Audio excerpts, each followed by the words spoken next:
যারা শুনছেন সবার প্রতি আন্তরিক কৃতজ্ঞতা। যারা আমাকে আসলে আমার চ্যানেলে এবং আমার পেজে পাচ্ছিলেন না তাদেরকে একটু জানাতে চাই শরীরের অবস্থা খুব একটা ভালো না। গত প্রায় 7-8 দিন ধরেই ভুগছিলাম, স্ট্রাগল করছিলাম, তারপরেও কন্টেন্ট বানাচ্ছিলাম। পরের 4 দিন 5 দিন আসলে পারি নাই।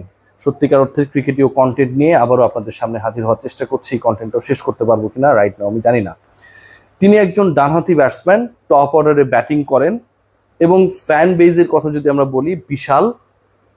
ঘরোয়া ক্রিকেটে দারুণ পারফরমেন্স করেন, ইন্টারন্যাশনাল ক্রিকেটে সেটার কোনো ছাপ আমরা পাই না। শ্রীলঙ্কা বাংলাদেশ যে ট্যুরটা করলো আপনারা জানেন, সেখানটায় বাংলাদেশ টি-20 ফরম্যাটে অসাধারণ খেলেছিল, বাকি 2 ফরম্যাটে বাংলাদেশ ভালো করতে পারে নাই। এই 3 ফরম্যাটেরই কোনো একটা ফরম্যাটে জাতীয় দলেও তিনি খেলেছেন। ফিক্সিংয়ের সাথে সেই ক্রিকেটারের জড়িত থাকার প্রবল সম্ভাবনার তথ্য উপাত্ত স্বাধীন যে তদন্ত কমিশন গঠন করা হয়েছিল সবশেষ বিপিএল এর ফিক্সিং তদন্তে সেখানটায় পাওয়া গেছে। এবং এই কথাটা আমার না, বাংলাদেশের টপ ডেইলিজগুলোর একটা দৈনিক প্রথম আলো, তারেক মাহমুদ মনি ভাই, আমার খুব প্রিয় বড় ভাই, তিনি এই রিপোর্টটা করেছেন।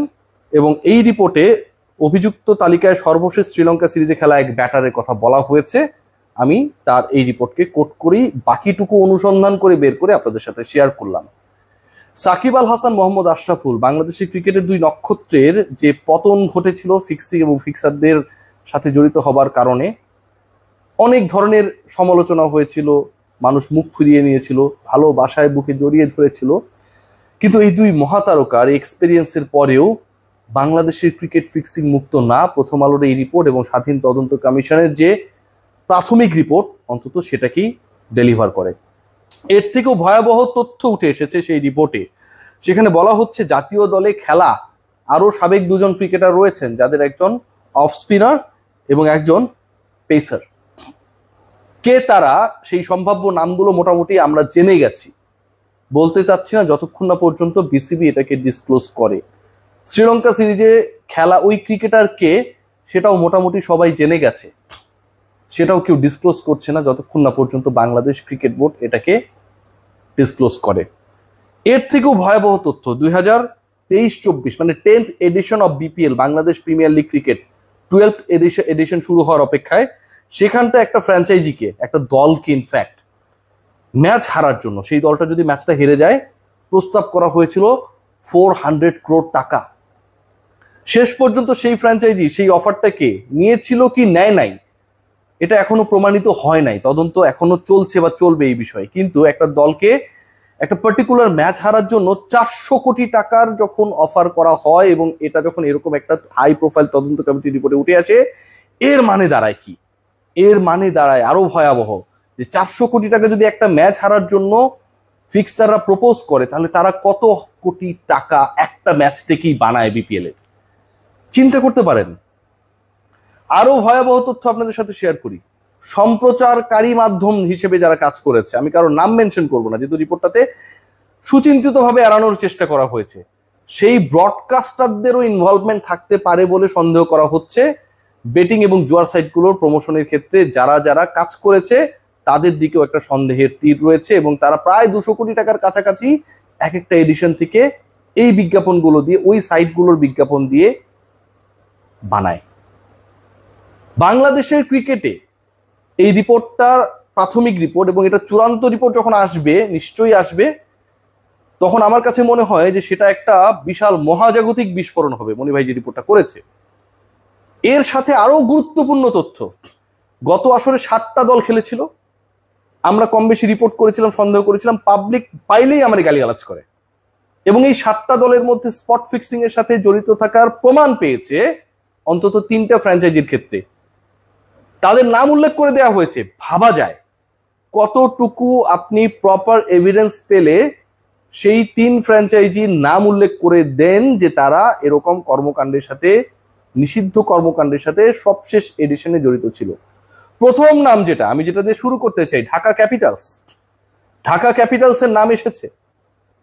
আমি যখন এই দলকে নিয়ে সমালোচনা করেছিলাম বিভিন্ন সময়, আপনারা বলেছিলেন যে আমি সাকিব খানকে দেখতে পারি না। বিশ্বাস করেন, সাকিব খান এগুলো জানেও না।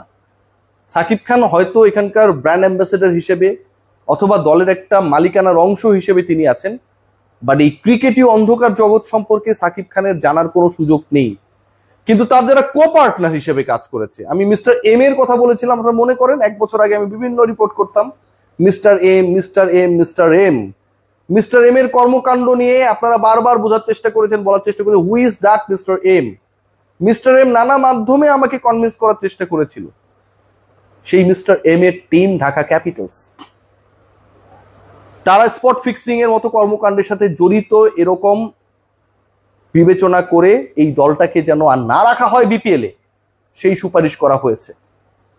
ঢাকা ক্যাপিটালসের সাথে আরো বড় বড় ব্র্যান্ড জড়িত, এগুলো নিয়েও আমি রিপোর্ট করব। যেহেতু ঢাকা ক্যাপিটালসের রিপোর্ট প্রথম আলোতে এসেছে, এটা তো আর আমার রিপোর্ট না, প্রথম আলোতে যেহেতু রিপোর্টটা এসেছে, আমি যদি একদম আপনাদেরকে সেভাবেই পড়ে শোনাই, খেয়াল করে দেখবেন যেখানটায় বলা হয়েছে, কি বলা হয়েছে, ঢাকা ক্যাপিটালসের সাথে রাজশাহীর যে দলটাকে নিয়ে নানা সময় আলোচনা হয়েছে, সেই দলটা রয়েছে দুর্বার রাজশাহী, এবং সিলেট সিক্সার্সের কথা বলা হয়েছে, উল্লেখ করা হয়েছে। হারলা নইর এই যে ব্র্যান্ডগুলো, ঢাকা ক্যাপিটালসের সাথে এদের একটা বড় ইনভলভমেন্ট ছিল, এবং সেই দলটা এখনো ক্রিকেটারদের শতভাগ পারিশ্রমিক নাকি দিতেও পারে নাই। সাকিব খানকে আপনি ব্র্যান্ড অ্যাম্বাসেডর হিসেবে নিয়ে আসছেন, আপনি সাকিব খানের মান-ইজ্জত কতটুকু রেখেছেন? যেই ব্র্যান্ডগুলোর মালিক এখানটায় জড়িত রয়েছে, তাদের রেসপন্সিবিলিটিস কতটুকু, এটা খতিয়ে দেখার সুযোগ রয়েছে। আমি সেটা দেখব, আমি সত্যি দেখবো, আই প্রমিস। যে ব্র্যান্ডগুলোর নাম আমি একটু আগে বললাম, খেয়াল করে দেখবেন দুর্বার রাজশাহীর যে দলটা, এই দলকে নিয়ে কত আলোচনা হয়েছে। মিস্টার শফিককে এখনো ধরা হয় নাই। বাংলাদেশ ক্রিকেট বোর্ড এখনো মিস্টার শফিকের এগেনস্টে কোনো ফর্মাল লিগাল অ্যাকশন, মানে তাকে ধরার জন্য, যেহেতু তিনি পুরো বিপিএল কে ব্ল্যান্ডারে পরিণত করেছেন, ক্রিকেটারদের পারিশ্রমিকের জন্য উকিল নোটিশ পাঠাচ্ছেন সেটা না, তিনি তো পুরো একটা আপনার ব্র্যান্ডকে নষ্ট করেছেন।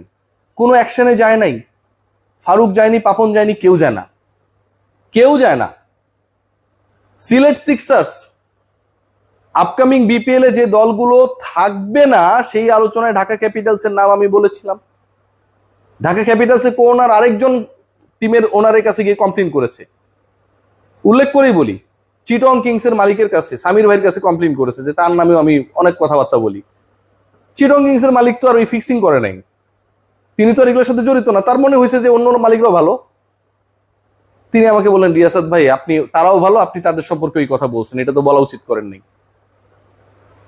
তার পার্সপেক্টিভ কিন্তু রাইট, তিনি তার মতোই সবাইকে মনে করেছেন। তাদের দেনা পাওনা নিয়ে হিসাব নিকাশ বিসিবির সাথে মানবিমান আছে।